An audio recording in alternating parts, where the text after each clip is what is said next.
En quoi votre solution vient répondre à ce manque de moyens, disons, à ces attentes, que ce soit des étudiants ou des entreprises?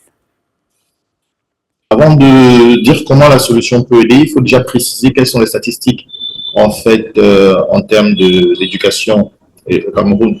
Il faut savoir que uniquement 5% de jeunes africains, là je parle de la situation macro en Afrique subsaharienne, uniquement 5% de jeunes accèdent à l'université.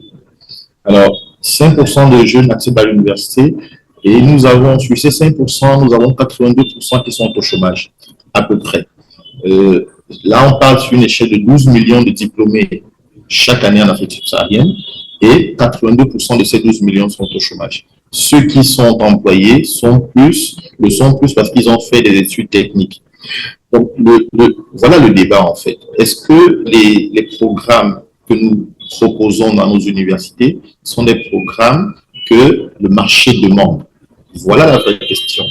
Et donc, il faudrait qu'il y ait une discussion parce que concrètement, on est en train de dire, lorsque les gouvernants parlent d'inadéquation formation-emploi, on dit par exemple que le recruteur, les entreprises qui doivent recruter, ne se parlent pas avec ceux qui forment.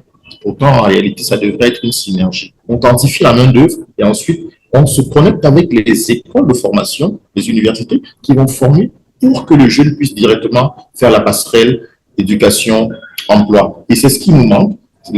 Tout est fragmenté et généralement, il y a plusieurs ministères dans nos environnements. Du coup, chacun fait un peu ce qu'il fait, ce qu'il sait bien faire, mais ça doit être lié et c'est en réalité ce que Students en fait apporte.